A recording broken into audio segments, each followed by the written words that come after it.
Nós vamos falar na noite de hoje sobre a esperança. E eu titulei A Esperança Ressuscita a Alma. E é o que mais estamos precisando atualmente, é de vivenciar a verdadeira esperança. Mas a esperança não aquela que nós utilizamos todos os dias. Que às vezes a gente acorda de manhã e pensa, hoje eu estou com uma esperança de que eu joguei ontem, vou ganhar um dinheirão. Eu tenho certeza, estou numa esperança danada que eu vou comprar aquele carro. É justo, muito justo. Mas o que eu quero colocar na noite de hoje é uma esperança muito maior. Uma esperança que vem de dentro da nossa alma. É uma esperança que com uma força capaz de nos levantar. Muitas pessoas hoje em dia estão precisando de se levantar do seu eu interior que está acabado, está destruído, enfim. É a esperança quando mais precisamos dela para nos auxiliar no nosso dia a dia. É um recurso, a esperança, tão valiosa para que possamos seguir acreditando sempre no Mestre Jesus, acreditando sempre que Ele está junto conosco a todo momento, a todo instante, mais ainda quando nós lançamos o nosso olhar para Ele, pedindo a Ele o socorro que vem a nos alcançar. Quando tudo parece perdido, aí a esperança vai falar mais alto. Tudo perdido. Quantas pessoas atualmente andam perdidas, vagando, sem destino, sem saber o que quer, para onde ir e o que fazer. E Jesus então vai alertar para nós que nós devemos ter uma esperança de ressuscitar-nos a cada dia. E para isso, eu fiz um apanhado de uma passagem de Lázaro, quando Lázaro é chamado por Jesus a sair para fora. E aí a gente foi estudar o Evangelho de João, que eu gosto muito de estudar os evangelistas. Aí eu fui estudar o Evangelho de João. O Evangelho de João, ele mostra 7 sinais, do capítulo 1 ao 11. 7 sinais que Jesus deu começou o seu messianato, e ele narra belíssimamente os 7 sinais. Começando lá, o primeiro sinal, que muita gente fala assim, o milagre, né? O milagre do Cristo. Mas são os sinais que Jesus iniciou o seu messianato, e a gente sabe muito bem que foi nas bodas de Canaã. E lá nas bodas de Canaã, ele vai então transformar a água no vinho a pedido de sua mãe. E a gente sabe, não há necessidade de eu contar aqui a festa de casamento, e era vergonhoso não faltar vinho na festa de casamento. Então ele foi requerido para que fizesse alguma coisa, então ele faz. Então é o primeiro sinal de uma esperança que a mãe depositou sobre ele, de que não fosse um fracasso aquele casamento. E ele então obedientemente aceitou o pedido da mãe. Então é a primeira demonstração, é o primeiro sinal. Uma demonstração de poder sobre a criação. Aí vem um segundo sinal. O segundo sinal, a gente está lá em João 4, 46 a 54, que fala a cura do filho do oficial do rei. O oficial do rei procura o Cristo na esperança de que ele poderia salvar seu filho que estava à beira da morte. Confiava nele, então foi procurá-lo. E Jesus então disse para ele, volte, seu filho está curado. Então, nesse momento, é uma demonstração de autoridade à distância. Jesus também tinha autoridade à distância de salvar, de manipular os fluidos para atender aqueles que o procuravam. No terceiro sinal, foi a cura do paralítico de Betesda. O paralítico de Betesda, ele era cego de nascença. E Jesus, sabendo disso, Jesus então vai curá-lo de que forma? Porque existe o cego o cego Bartimeu e tem o cego de Betesda. O cego de Betesda é aquele que Jesus cospe, faz um barrinho e passa nos olhos do cego. Ele também tinha uma esperança dentro dele e Jesus o proporcionou essa cura através do quê? Da manipulação, né, daquela laminha, e ali estava contido o fluido de Jesus para poder fazer o curar. Então, esse paralítico, ele estava 38 anos doente. E a gente também vai encontrar o outro paralítico. Não, nós estamos falando do paralítico, que é o quarto. Eu estou falando do cego. Então, demonstra também uma autoridade sobre aquele homem, de curá-lo. O paralítico do tanque de Betesda, a gente acabou de falar, que ele estava também 38 anos paralítico. E tem aquele outro paralítico também do tanque, que vocês lembram disso, que ele estava lá esperando que alguém o pudesse, que ele pudesse cair nas águas quando as águas se mexessem, que ali diziam que ali passava um anjo, que ele ao adentrar dentro da água, ele seria curado, e Jesus compadecido, 38 anos paralítico, então Jesus o cura, que é também a autoridade do Cristo sobre uma esperança daquele homem que estava paralítico há 38 anos. A cura do cego, então, foi a demonstração de uma autoridade à distância que foi dada a ele também. Bem, tem também... Jesus anda sobre as águas, também tem duas partes. Tem no João, que Jesus anda sobre as águas, o vento forte ele vai ter com seus discípulos. Tem em Mateus, que é também, Jesus anda sobre as águas, que na narrativa de Mateus, que não é o caso que a gente estudou, mas vocês sabem muito bem disso, ele é temido e João o reconhece, fala que é o mestre, e Pedro então se joga às águas, antes de jogar as águas, pede a Jesus para que ele andasse, fosse até o encontro dele. Então Jesus o chama. Ele foi, o que acontece com ele? Ele enfraquece a sua fé e afunda. Esse é em Mateus. Esse que eu estou falando é o Jesus que anda sobre as águas e vai ter então com seus discípulos em meio a um vendaval, assim que ele adentra dentro da barca, ele então cessa o vento. Bem, nós vamos ver o sexto. Eu pulei. Eu falei o 3, mas é o sexto. O sexto que é o cego de nascença, que Jesus então dá a ele, ressuscita a ele a visão. E o último, que é o sétimo sinal que João coloca no seu evangelho, é a ressurreição de Lázaro, que é o sinal supremo. Por que é o sinal supremo? É ali, a partir da ressurreição de Lázaro, que encerra o ciclo do messianato do Cristo, que inicia lá nas águas, na transformação da água em vinho, e ele termina ali. Porque a partir da ressurreição do Cristo, de Lázaro, ele vai então ser perseguido e aí então vai culminar também com a sua morte. Aí a gente fez esse apanhado, esse estudo, para trazer para nós, para ver o quanto tantas pessoas no seu evangelho tinham a esperança, e ele então ressuscitou através dos seus sinais, ditos milagres. Bem, na ressurreição de Lázaro, a gente vai saber que ele estava doente, não é? Que ele morre, que ele fica 4 dias dentro do túmulo. E então Jesus chega para mudar essa história. Mudar de que forma? Ele vai chamar Lázaro a sair para fora, sair de dentro dele. E Lázaro, então, não está morto. Lázaro não estava morto definitivamente. Tanto que, em João 11:3, diz Jesus o seguinte, que ele não estava morto. Quando Maria e Marta, mandaram dizer para ele assim, Senhor, eis enfermo aquele que tu amas. E Jesus, então, ele não foi ao encontro dos amigos, ele não foi. Ele ficou ainda onde ele estava e disse, Jesus, ouvindo tudo isso, né, que ele estava doente, estava muito enfermo, ele diz: essa enfermidade não é para a morte, mas para a glória de Deus, para que o Filho de Deus seja glorificado por ela.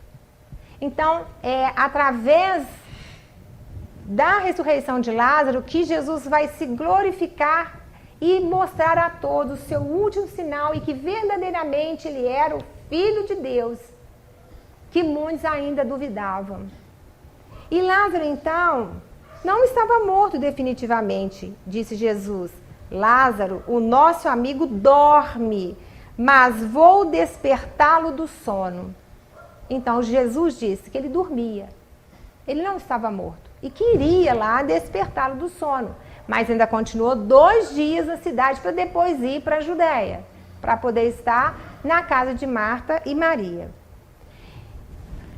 Estava, então, num estado de morte aparente. O espírito ainda estava ligado a Lázaro. Bem, Jesus atua espiritualmente no domínio dos fluidos, do magnetismo que ele possuía. E isso a gente vai ver quando a mulher hemorroísa toca nas vestes do Cristo, que ele mesmo fala: saiu de mim virtude, saiu dele fluido curativo, que no qual ela ficou curada. Então, Jesus tinha esse magnetismo forte dado por Deus, porque ele era o Filho de Deus. Então, ele tinha o domínio dos fluidos. E que fluidos? Na água, no ar, no fluido sanguíneo. Ele tinha poder para isso. E aquele que tinha esperança e que estava predestinado a ser curado, ali sim se fazia presente a cura do mestre através do seu magnetismo. Então Jesus, levantando os olhos para cima, ele faz uma oração, ele dá graças ao Pai por ele poder agir, pelo Pai ter ouvido ele a fazer as manifestações daqueles necessitados.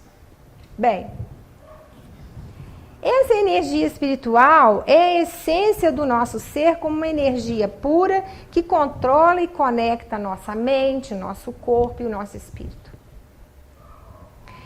A reativação do corpo de Lázaro, o Lázaro estava doente, mas, segundo, não estava em estado de morte definitiva, mas sim em um estado de letargia ou catalepsia. Bem, então o que é letargia? Letargia é as forças vitais, né? São dissipadas e o corpo adquire a aparência de morte, mas num sono profundo. Aí a gente foi olhar no Livro dos Espíritos, na questão 423, que vai falar para nós sobre o que é letargia. Então fala assim, pergunta na 423. Letargia. O espírito pode separar inteiramente do corpo de maneira a dar-lhes toda a aparência da morte e voltar em seguida? Aí os espíritos respondem. Na letargia, o corpo não está morto, já que há funções que permanecem. A vitalidade aí está em estado latente, como na crisália, mas não está aniquilada. Ora, o espírito está unido ao corpo, tanto que ele vive.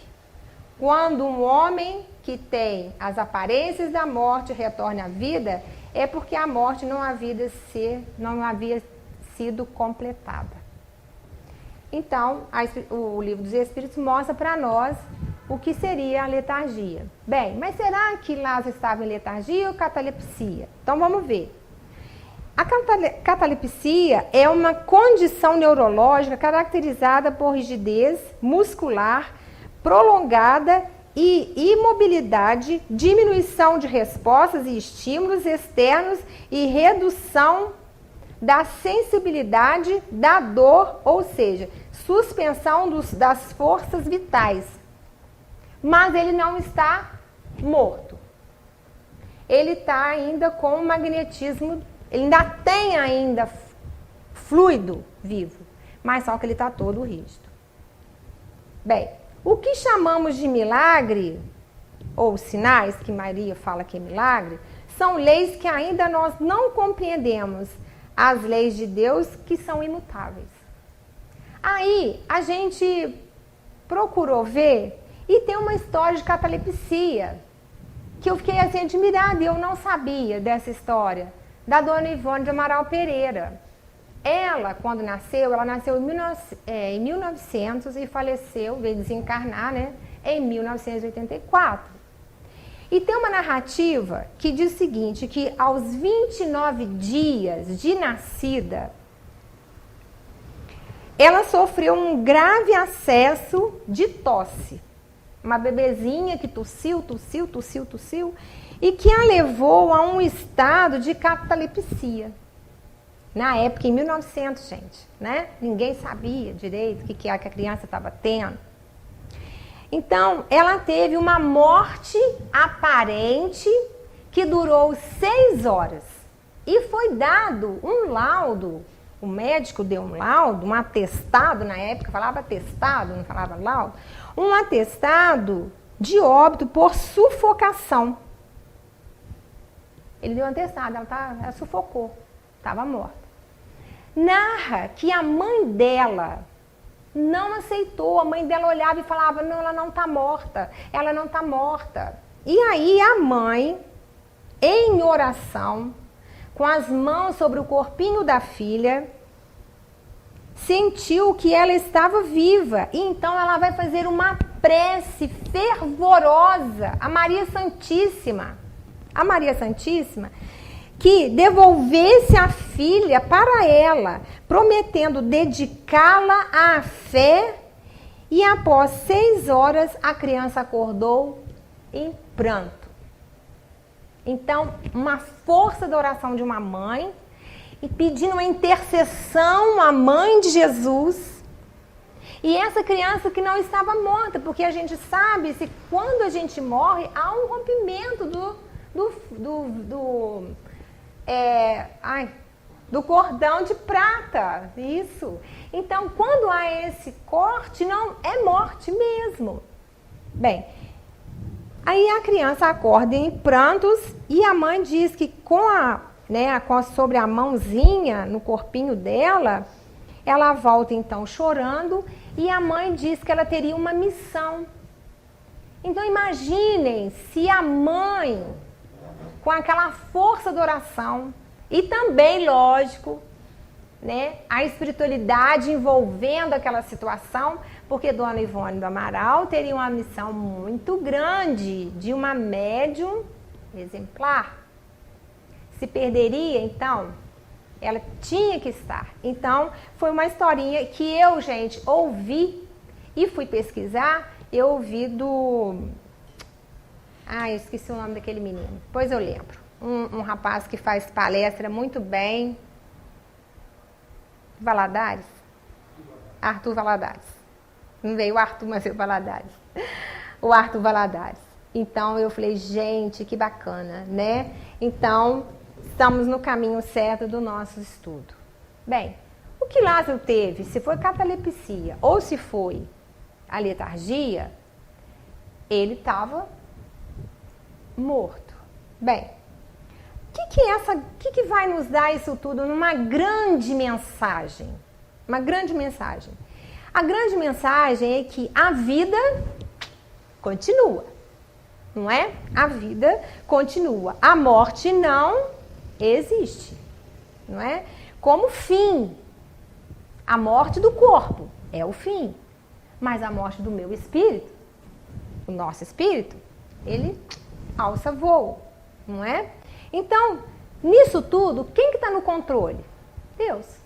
Deus está no controle das nossas vidas. Então, a esperança vai nascer exatamente dessa certeza, que a morte não existe. E que eu tenho que ter esperança de que quando eu estou por aqui, eu tenho que fazer o meu melhor para que a minha vida do outro lado, que é a minha vida permanente, eu tenha boas bagagens para apresentar do outro lado dos meus feitos aqui, as minhas melhoras interiores e o meu convívio no todo. Bem, A esperança nasce exatamente dessa certeza que a vida não acaba. A esperança nasce de um processo de quê? Como é que eu vou ter esperança em alguma coisa? Eu vou ter esperança quando eu confiar verdadeiramente. Eu confio, eu tenho esperança, eu confio que tudo vai dar certo. Que tudo vai dar certo. Eu confio e tenho a firmeza espiritual. Nós temos que ter firmeza espiritual no nosso dia a dia, na nossa vida, no nosso controle das nossas coisas. Uma firmeza de que eu não estou desamparada. Que eu tenho sempre um amigo espiritual a seguir junto comigo.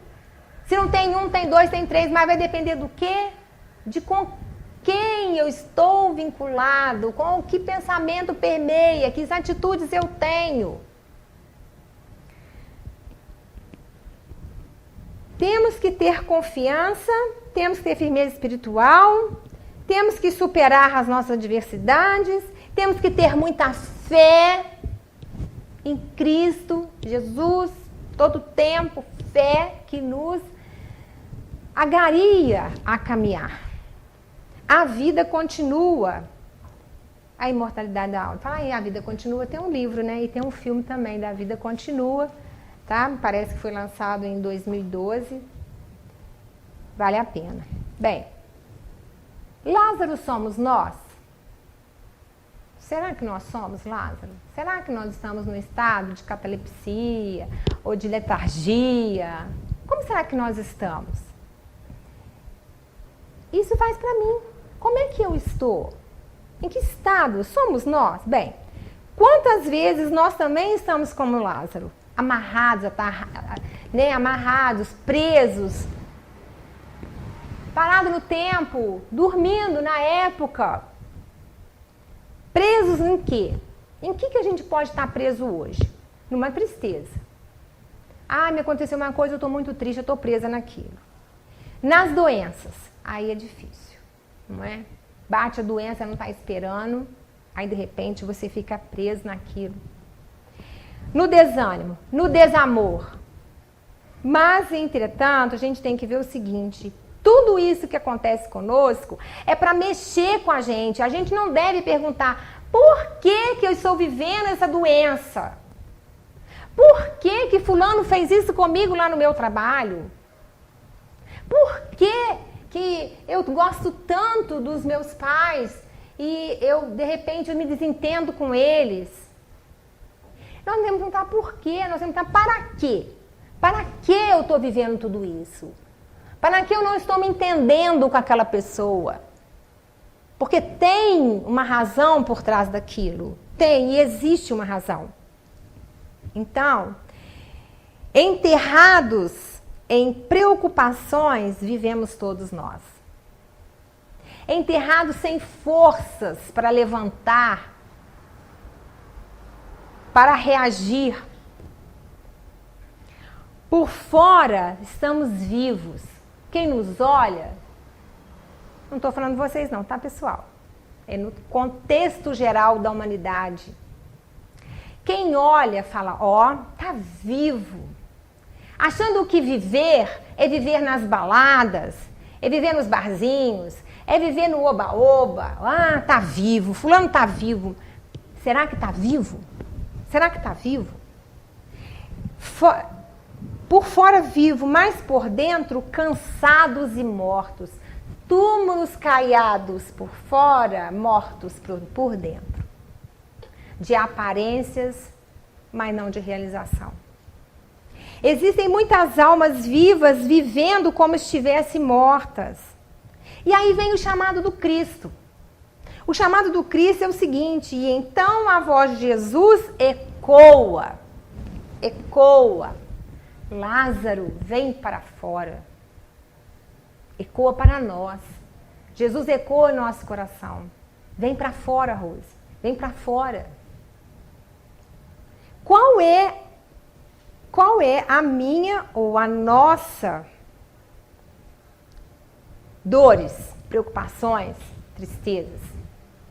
Como eu posso despertar elas para elas movimentarem, deixar de ser um peso na minha vida? Por fora da dor, nós somos outras pessoas. fora do medo, fora das distrações. Nós somos mais centrados, mais calmos, mais leves, mais conscientes, mais amáveis.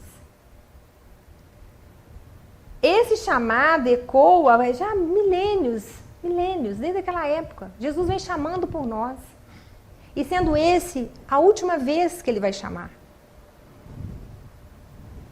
Vem então para fora despertar então os seus dias para se tornarem dias de glória. A esperança então na prática. Como eu vou ter uma esperança na prática? E aí vem a pesquisa que a gente fez no Evangelho segundo o Espiritismo em 3 capítulos. No capítulo 5º, a esperança vem quando diz assim: bem-aventurados os aflitos, porque eles serão consolados. A dor que eu sinto, a dor que nós sentimos, ela tem um propósito. Um propósito de quê? De transformação. Quando passamos pelo vale da dor, nós não podemos voltar a ser a mesma pessoa. Nós temos que ser diferentes. Temos que ser melhores. A dor do propósito em crer mais ainda em Jesus. Crer mais ainda é da espiritualidade que nos rege. Ter fé que tudo vai mudar. Tudo vai mudar. Ah, mas está demorando muito. Eu rezo e nada acontece. Ah, eu vivo indo no Dom Pedro, indo na palestra, tomo paz e nada melhora. Calma, o tempo não é seu, não é meu. É tempo dele. Mas vamos perseverar, vamos buscar, vamos continuar. E aí a gente vai encontrar no capítulo 6 o Cristo Consolador. E ele diz para nós: vinde a mim todos vós que estáis aflitos e sobrecarregados, que eu vos aliviarei. Tomai sobre vós o meu jugo, que é suave, que é manso e suave, que é o jugo do Cristo. Então nós temos que estar no Evangelho. Vamos buscar o Cristo que me consola. Vinde a mim nas suas desesperanças. Vinde a mim. Aí a gente vai encontrar no capítulo 19, a fé transporta a montanha. Fé, gente, a fé sustenta a gente. A fé muda o painel. Quando a gente tem uma esperança grande no nosso coração. E a gente tem fé. E ora com fé. E se preciso for, dobra o joelho no chão. No momento da sua maior dor, seja humilde perante a Cristo, dobre seu joelho no chão e chore e pede e tudo muda. A fé que te sustenta muda o painel da sua vida. Basta você crer e aplicar, então, com confiança em quem? Aí a modernidade, hashtag tudo. Então, eu vou fazer uma modernidade aqui. Então, ter confiança em quem? Hashtag Deus. Ter, então, um momento de oração. Orar a quem? Hashtag a Deus, a Jesus. Aquilo que você mais acredita que está dentro de você. É persistir. Todo momento, mesmo que não pareça que está dando certo, mas persista na sua oração, persista na sua fé, na sua confiança, na sua esperança de você virar, né? Vira o jogo. Vira o que está acontecendo com cada um. Talvez hoje a gente precise fazer essa virada. Talvez hoje alguém aqui, ou eu, esteja necessitando dessa virada. Um time só ganha o jogo se ele joga muito, esforça, molha a camisa, trabalha, faz atos de... né? Nós temos que trabalhar, procurar fazer o melhor dentro das nossas possibilidades. Talvez o nosso coração hoje esteja desiludido cansado, sem força, sem resposta para as coisas que estamos vivendo. Se perguntando, para quê? Talvez a gente não saiba, mas faça silêncio. Quando tudo parecendo tudo tumultuado, faça silêncio. Silencie. Jesus nos ensinou que ele orava no silêncio do seu quarto e ele saía para orar.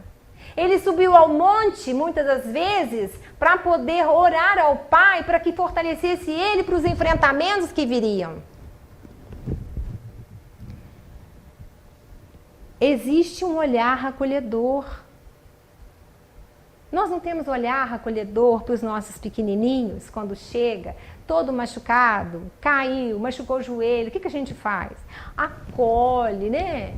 Acolhe, põe no colo, faz um carinho. Um amigo que chega com problema, você abraça, você dá carinho, você dá uma palavra consoladora. Então, um olhar acolhedor de quem que eu preciso? De Jesus. Mas o Cristo, então, continua nos chamando. Vem para fora. No Evangelho segundo o Espiritismo, no capítulo 9, no item 8, vai falar sobre a obediência e a resignação. Então, nós temos que ser obedientes na nossa vida. Obedientes até na dor que você vai passar, no tormento, obediente, mas na certeza que você tem uma resignação em movimento, em busca daquele que pode fazer a gente com fé, esperança, força, mudar o ritmo da nossa vida. Ele não é sentar na cadeira e esperar cair do céu, né? Tem muita gente que fica sentadinha na cadeira esperando cair do céu. Mas para que isso possa acontecer, tem uma coisa muito importante que aconteceu lá no momento com Lázaro, que foi, sabe o quê? Disse Jesus, tirai a pedra. Ele mandou tirar a pedra. A gente falou, mas você falou primeiro, antes, sobre Jesus disse para Lázaro, saia, venha para fora. Sim, é um convite que eu estou fazendo das falas do Cristo. Mas agora, para que ele saia do túmulo, é preciso que tire a pedra. Porque vocês já viram que tem uma pedra enorme que tampa o túmulo de Lázaro? Né? Quem aqui já assistiu The Chosen sabe. A 5ª temporada já está a propaganda, hein? Está no Netflix. E na 5ª temporada tem essa passagem. Tem passagens lindas. E que então há necessidade de tirar a pedra. Jesus podia tirar a pedra? Vocês acham que Jesus podia tirar a pedra? Chega lá e fala assim, sai a pedra. Podia!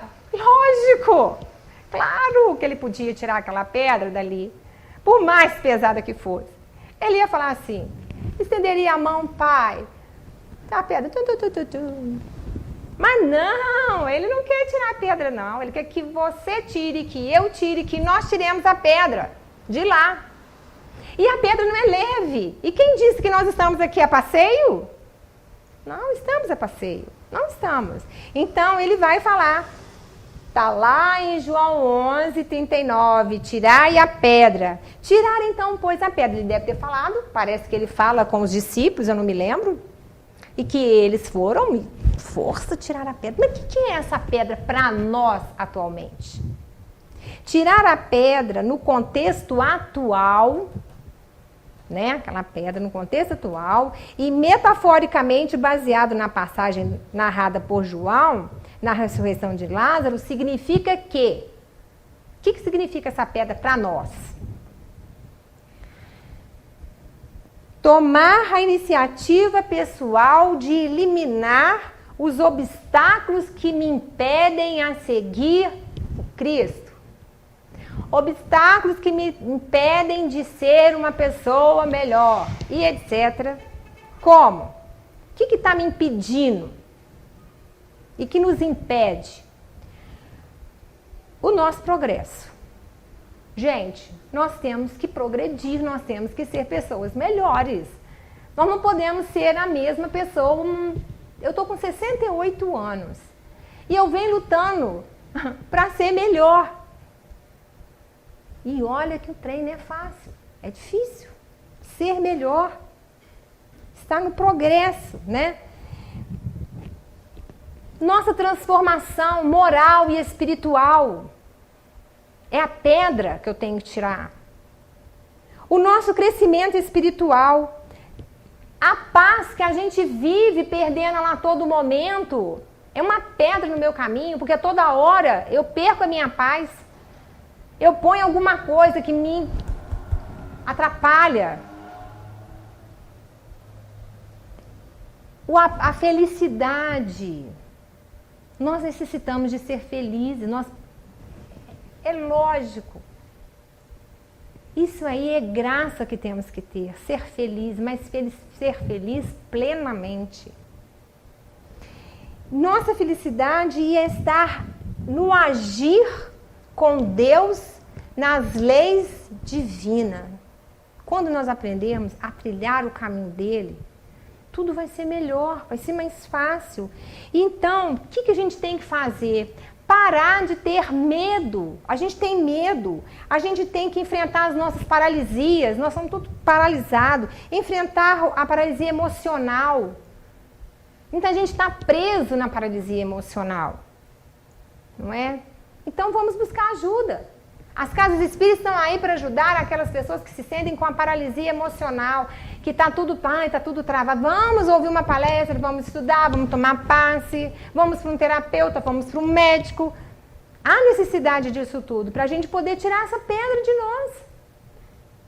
Remover os bloqueios, que são os traumas, a vergonha, a falta de coragem, né? Enfim. Abandonar as desculpas. Como a gente dá desculpa? A gente dá desculpa para tudo. Isso é uma pedra no meu caminho. É a pedra que está tampando eu sair deste túmulo dentro de mim. É assumir a responsabilidade de mudar a própria história e confiar naquele que te fortalece.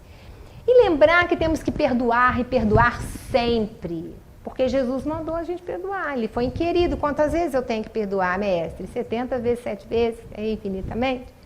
É difícil perdoar? É. Não é fácil, não. Mas quem ganha quando você perdoa? É quem você perdoou ou é você? É eu. Eu que vou tirar esse peso, que é essa pedra de não perdoar o meu amigo, um parente, enfim. Mágoas. Remover a pedra do rancor, do ódio e da vingança. Muitas pessoas estão presas nas vinganças. Ai, fulano fez isso comigo, tomara que aconteça dobrado com ele. Pum, gente, então não está aprendendo nada do Evangelho. Jesus resignifica a nossa vida a todo momento. Ele dá sentido à nossa vida.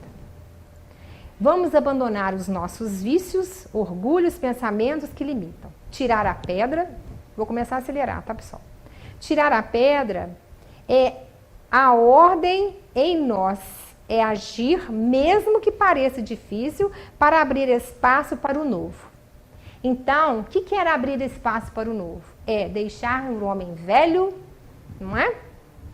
E ser o homem novo. Eu posso fazer isso. E devo fazer isso.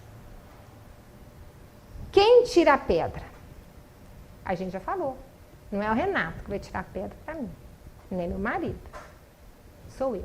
Na nossa casa, na nossa constituição familiar, na nossa família, cada um de nós está num degrau do patamar de evolução. Às vezes a gente para poder puxar o pessoal todo, mas a gente não pode parar, a gente tem que puxar todo mundo. E mesmo tá lá atrás, você fala, vamos gente, vamos, para com isso, para de ser reclamão, para de ser descontente, tira essa pedra do seu caminho, vamos empurrando todo mundo. Tirar a pedra é um ato que simboliza para nós a remoção das barreiras, das dúvidas e obstáculos que impedem a minha ação para o meu crescimento espiritual. A gente vai lembrar rapidamente aqui de Saulo, né? Saulo saiu do sepulcro, ficou cego quando ele descobriu, né, que Jesus aparece para ele, ele fica cego e ele faz então uma transformação. Ele que perseguia, matava em nome de Deus, agindo erradamente, perseguia os cristãos, aqueles que seguiam o mestre, e depois ele faz uma mudança. Foi preciso ele encontrar com Jesus à beira da estrada de Damasco, ficar cego, receber a ajuda de Ananias, as escamas caíram dos seus olhos e aí ele viu verdadeiramente o caminho novo a ele seguir, para ele seguir. Bem, Jesus levantando os olhos para cima disse: Pai, graças te dou por me haveres ouvido. E é isso que a gente tem que fazer. Graças te dou, Senhor, por ter ouvido as minhas orações, os meus pedidos. Eu bem sei que sempre ouve, o Senhor sempre me ouve. Mas, muitas das vezes, a gente vacila nos nossos pedidos. A gente pede, enfraquece. Pede, enfraquece. Pedimos a Ele, então, um fortalecimento de fé. E tendo dito isso, Jesus, então, vai clamar. Quando tirou as pedras, aí vamos voltar novamente no Lázaro, saia para fora. Bonita cena, né? Hein? Força. Muito bonita. Bem.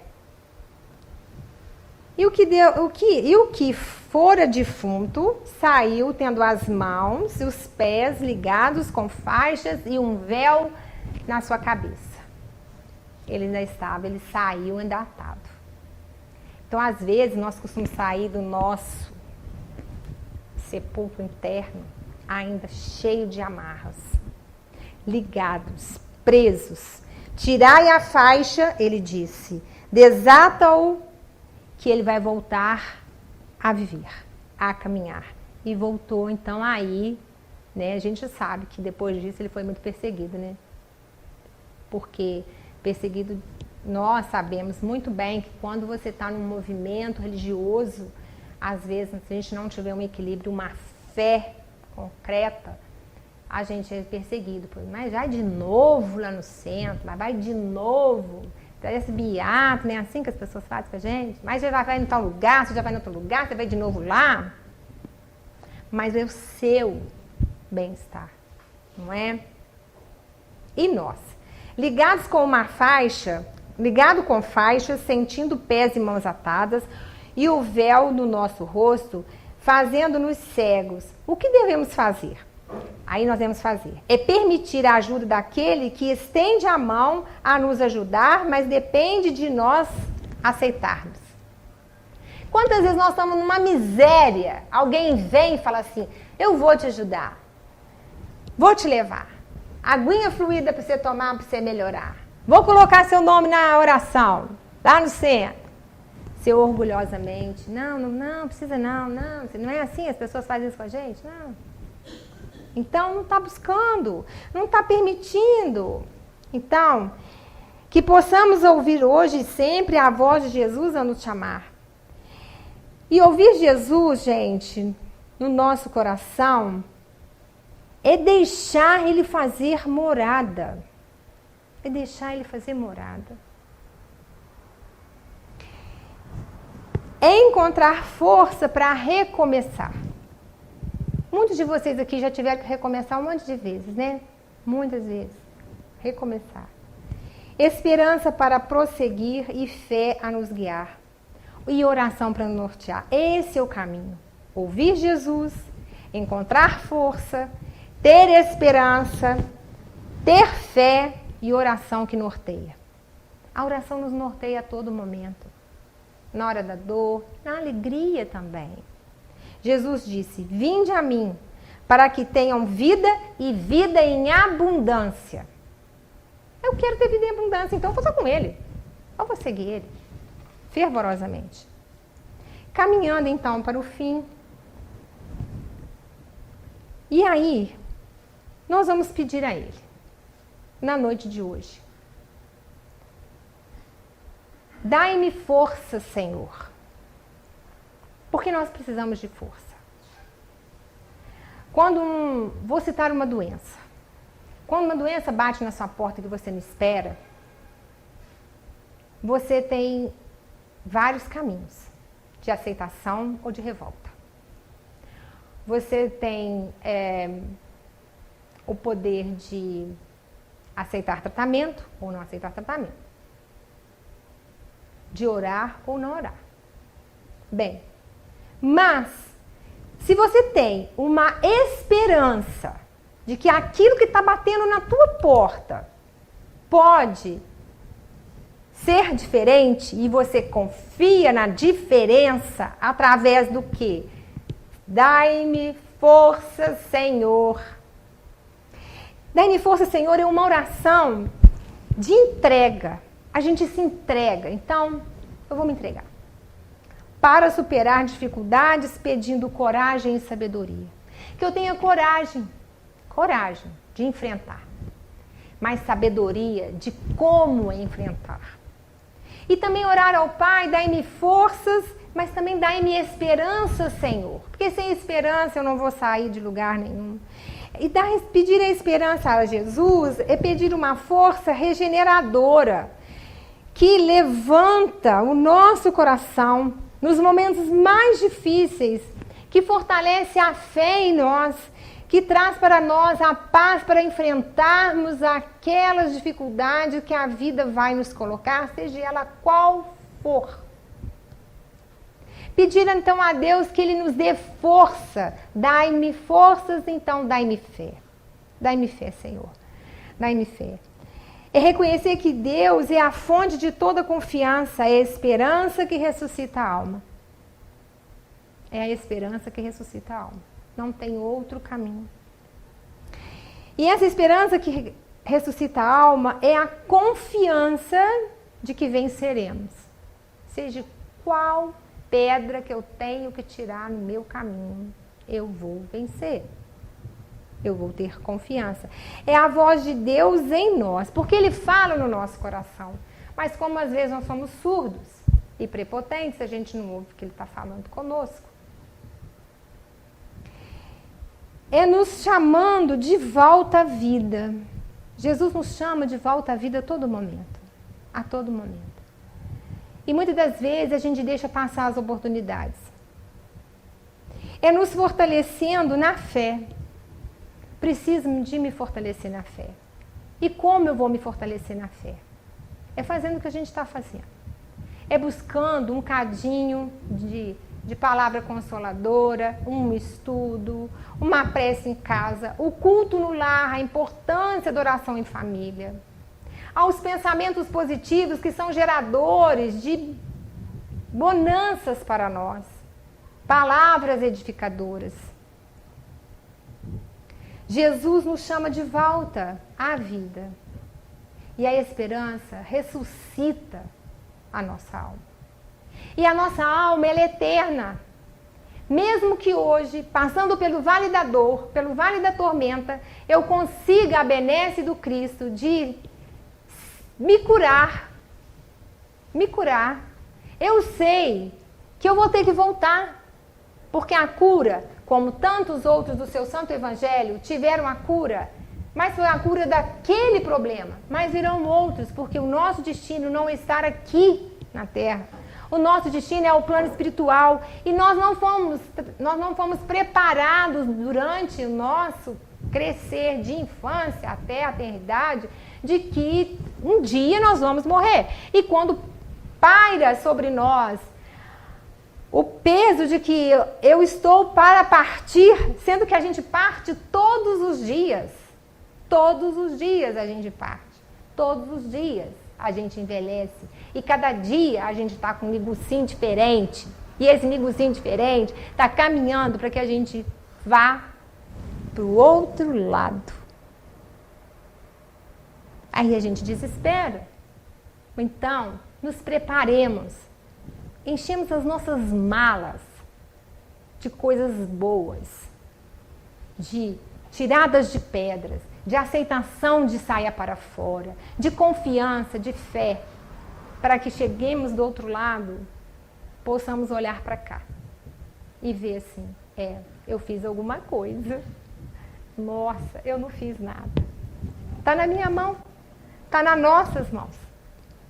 Que um dia, Deus, nosso Pai, vai falar assim, sabe, aquele pedidinho, eu te dei, você conseguiu benesse sobre ele, você melhorou bastante, mas agora é a sua vez de voltar.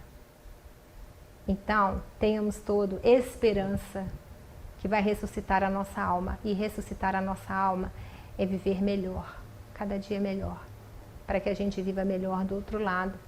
Assim como tantos companheiros nossos que já frequentaram essa casa, que convivi com eles há mais de 36 anos, já estão do outro lado. E estão bem. E podem enviar para nós mensagens edificadoras, consoladoras e amorosas, para que a gente não desista. Não desista. Se você tem alguém que precise, não desista. Invista no amor, na esperança e na ressurreição do seu próximo. Que Jesus nos abençoe, nos dê muita paz.